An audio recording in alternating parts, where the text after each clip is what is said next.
Bismillahirrahmanirrahim. Assalamualaikum warahmatullahi wabarakatuh. Sobat safety di tanah air, di berbagai industri tambang telah terjadi kasus berulang terkait dengan kasus kecelakaan alat berat tenggelam baik di dekat air ataupun bekerja di dekat lumpur. Maka dari itu kita harus mengambil learn lesson dari kejadian tersebut supaya tidak terulang kembali di tempat kerja kita. Nah, pekerjaan dumping di ketinggian ataupun juga dumping di dekat air ini adalah salah satu pekerjaan berisiko tinggi. Saat kita gagal memitigasi atau merencanakan, maka kecelakaan fatal akan mengintai teman-teman di lapangan. Berikut ini beberapa kasus kecelakaan fatal yang pernah terjadi di area pertambangan untuk pekerjaan ini. Seperti dam terlebah, jatuh dari ketinggian, tercebur ke kolam atau ke lumpur, doser masuk ke lumpur, terguling, tabrakan antar dam terdisposal, orang tertimbun, termasuk kasus tersambar petir gitu ya. Termasuk juga personil terperosok ya di area sinkhole. Nah, beberapa kasus kecelakaan dari kejadian yang serupa, faktor pekerjaan menjadi faktor yang dominan seperti tidak tersedianya peralatan, kajian geotek, penerangan, belum ada mekanisme inspeksi kelayakan atau commissioning. Tindakan tidak aman mayoritas kaitannya dengan pelanggaran prosedur dumping. Kalau kondisi kurangnya penerangan, kurangnya pengawasan termasuk ada retakan yang tidak segera ditangani. Lalu apa yang harus kita lakukan? Yang pertama adalah kita harus melakukan insiden recall, yaitu penyampaian kronologi kecelakaan setelah kita terima informasi secara detail. Yang kedua adalah menyampaikan pesan khusus dari manajemen untuk mencegah kecelakaan serupa tidak terulang kembali di tempat kerja kita. Yang kedua, kita harus meeting bersama membuat action plan bagaimana setelah melakukan insiden recall ini meninjau terkait dengan pekerjaan high risk seperti inspeksi, observasi, review SOP, sosialisasi ulang prosedur, lalu seperti mengkaji ulang kebutuhan pelatihan, melakukan pemantauan hasil monitoring Prisma, penambahan rambu evakuasi, pemutaran video SOP high risk, termasuk mewajibkan supervisor untuk melaporkan apabila ada pekerjaan high risk dam kepada tim rescue sebagai antisipasi apabila ada kondisi emergensi selama operasi.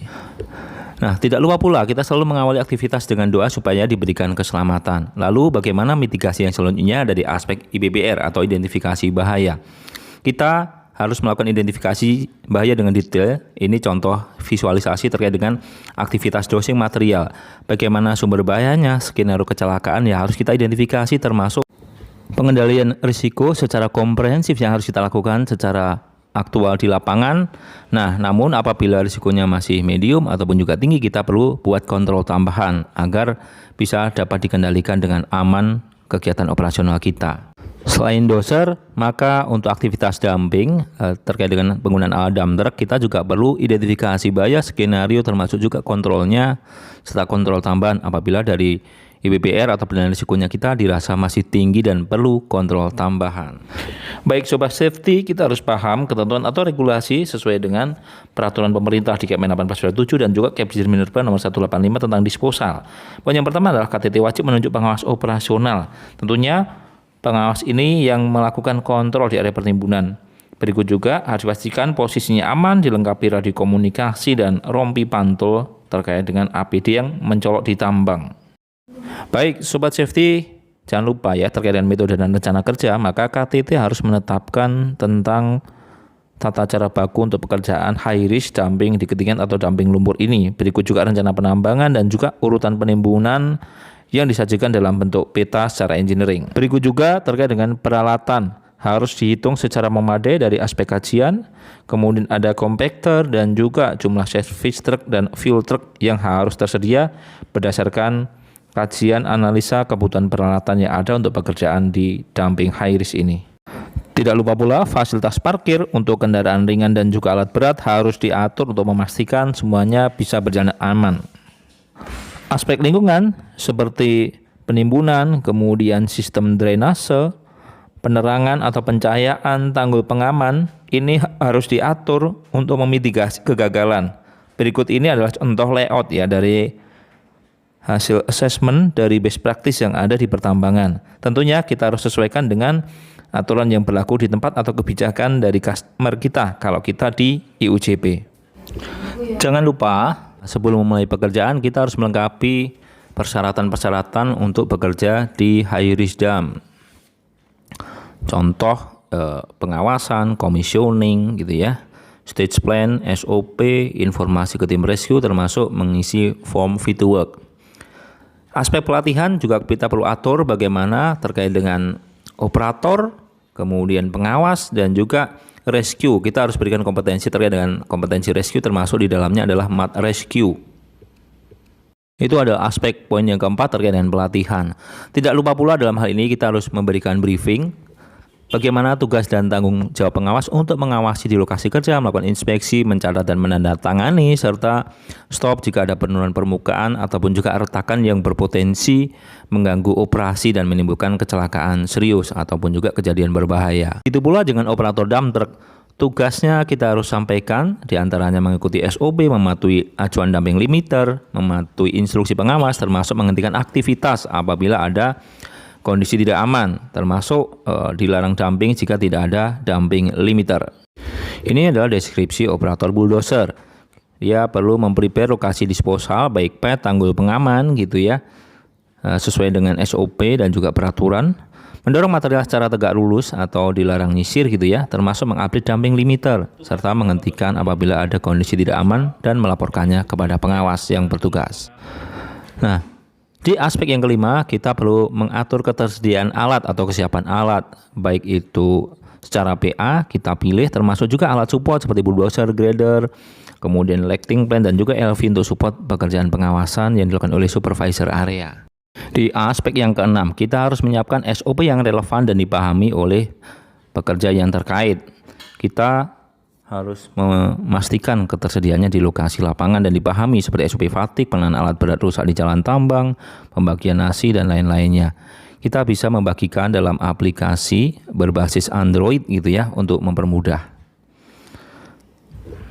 Mengapa hal ini penting? Karena seorang pengawas wajib mengguideline anak buahnya yang ada di lapangan. Begitu juga harus menyampaikan secara parsial SOP ini kepada rekan-rekan yang terlibat dalam pekerjaan operasional sebagai tugas dan tanggung jawab untuk memastikan prosedur aman tersampaikan kepada karyawan. Nah, dari prosedur yang ada kita harus bisa melakukan improve terkait dengan komunikasi safety seperti safety talk in class, pemutaran video, pembacaan SOP minimal seminggu sekali contohnya ya. Kemudian melakukan safety meeting dengan menambahkan materi edukasi high risk job atau isu safety yang terbaru, termasuk juga menyiapkan materi safety talk tematik bulanan ataupun juga harian sesuai dengan yang relevan seperti high risk dump, baik itu dumping di ketinggian ataupun juga dumping di dekat air ataupun juga lumpur. Di poin yang ke-8 adalah aspek maintenance. Kita harus melakukan maintenance untuk alat berat termasuk juga maintenance untuk jalur disposal ya. Hal ini supaya apa? Alat layak pakai, jalannya juga termaintain untuk produktivitas yang optimal di tambang. Nah, sobat safety, di poin ke-9 adalah inspeksi dan observasi yang harus kita lakukan sebagai kontrol untuk melakukan pengawasan. Yang pertama dilakukan oleh pengawas area sebelum memulai pekerjaan, termasuk inspeksi rutin setiap jam. Kemudian ada juga inspeksi berjenjang oleh subten, kemudian manajer area. Kita bisa melakukan tambahannya dengan inspeksi manajemen setiap 1 minggu 1 kali. Termasuk juga melakukan observasi oleh supervisor sebagai implementasi SOP bekerja di high risk dump, baik dumping air ataupun dumping lumpur yang menjadi kewajiban oleh seorang supervisor yang ditetapkan dalam organisasi yang sebelumnya melalui pelatihan teknik observasi. Berikut adalah contoh critical item saat inspeksi seperti ketersediaan dumping limiter, update-nya, kemudian tanggul pengaman, seling, ring buoy, pelampung, lampu penerangan, termasuk juga inspeksi apakah ada kaitannya dengan retakan.